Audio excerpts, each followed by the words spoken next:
Nasabat kamakailan sa Dumaran sa Palawan ang mga giant taklobo na ang halaga aabot daw ng 18 million pesos.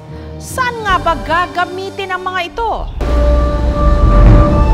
Sa buhanginang ito sa dalampasigan ng Dumaran sa Palawan, may nakabaon daw na kayamanan. Nagulat din lang po ako. Kahit sino ba naman gusto magkapira talagang kukuha ng ganun. Pero hindi ito ginto,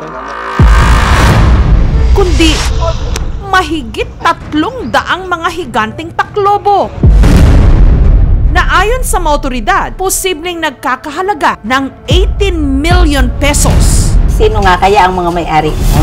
Bakit ganon kalaki ang presyo ng mga taklobo? At sino ang may utak sa pagbabaon ng mga ito? Ay siyempre takot sila na mahuli sila.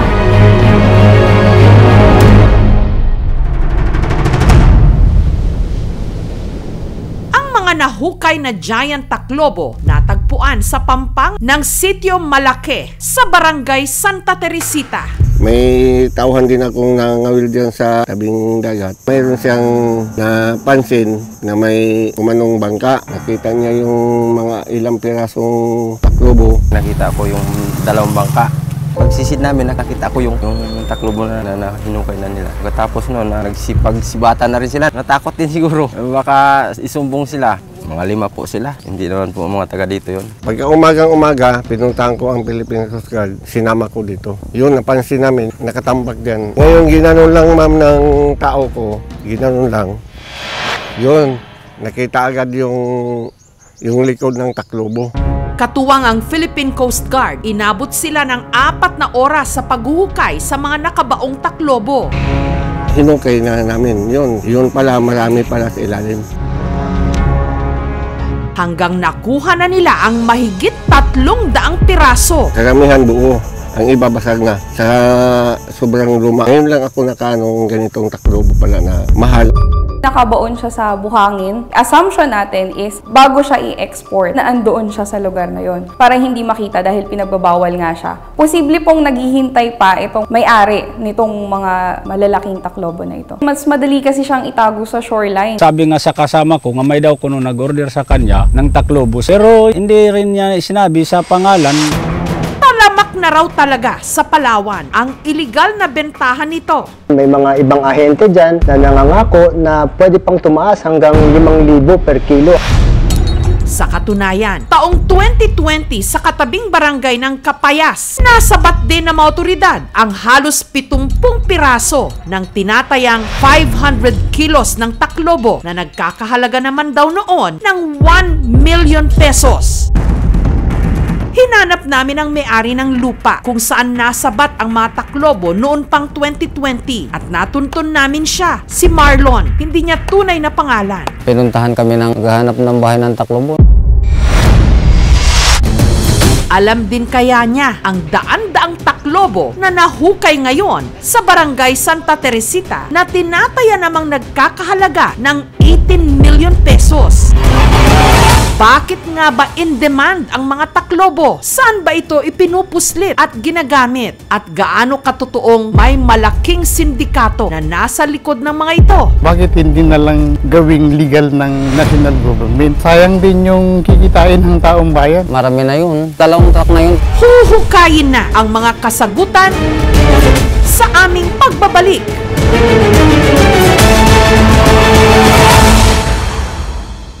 Tinatayang mahigit 300 taklobo nasabat ng otoridad sa Barangay Santa Teresita sa bayan ng Dumaran sa Palawan na posible raw nagkakahalaga ng 18 million pesos. Bakit nga ba mainit sa mata ng mga kawatan ang mga higanteng kabibing ito? Class A.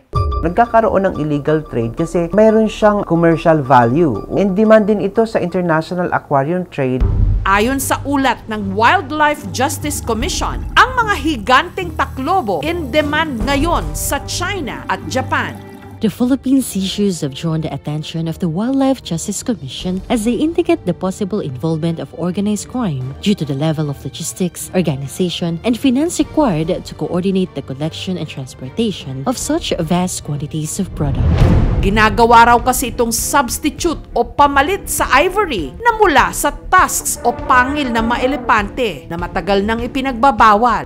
Pagka kinonvert mo siya into something like ivory, like figurine or rounded shape na parang pearls, pwede mo rin siyang gawing novelty products, kamukhang-kamukha niya talaga yung ivory.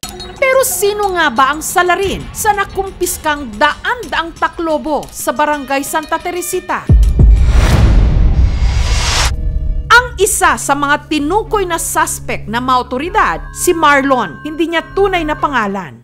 Daan-daang taklobo din kasi ang nasabat sa kanyang lupain sa katabing barangay ng Kapayas noong 2020. Wala namang katotohanan yan na akong kumukuha ng bahay ng taklobo na yan. Kung totoo na akong kumukuha yan, matagal na, marami na akong naipon. Paglilinaw ni Marlon sa mga nakumpiska sa kanilang taklobo, 2 taon nang nakararaan. Hindi po yan sinisid, yan talaga yan ngayon. Nakuha yung bahay ng taklobo na yan sa kuhan, sa Manyuga namin. Kaya ako siguro nabintangan kasi lupa namin yun. Ito oh.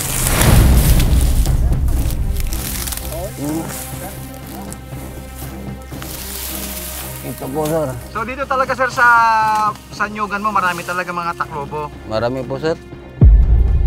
Hindi po ako nagkaka-interest niya na magbinta, wala namang bumibili. Ang mga nasabat na mga taklobo agad na kinumpiska ng mga otoridad. Daming marites ma'am na bakit pa hinuli. Dapat ang iba, ipabinta na lang, ipabahagi sa mga mahirap. Bakit hindi na lang gawing legal ng national government? Sayang din yung kikitain ng taong bayan. Ang mga taklobo ay nakakatulong sa pagpapataas ng dami at klase ng mga isda. Ang kanilang shells ay nakakatulong sa pagbuo ng coral reef structure. Pagka maraming isda, mas maraming makukuha ang ating mga mangisda. Kapag nawala sila sa natural habitat, sigurado magkakaroon ng pagbabago doon sa dynamics ng food chain. Bawal ang pagkolekta nito. May mga karampatang kaparusahan mula 300,000 pesos hanggang 3 million pesos. Pagkakakulong ng 5 hanggang 8 taon. Wala tayong nakitang suspect o pinaghihinalaan kung sino ang may-ari noon dahil nasa shoreline nga siya, ibig sabihin walang may-ari nung lupa na pinagkatagpuan noong mga giant clam. Hahanapin po natin kung sinong bebentahan at sino ang nagbebenta. Tinikayat natin ang ating mga local government units na magtaguyod ng mga marine protected areas upang muling paramihin ang populasyon ng taklobo. Napakahalaga din yung papel ng mga mamamayan na magkaroon sila ng tamang edukasyon para sila ay makatulong sa pagbibigay proteksyon ng ating yamang dagat na nanganganib na.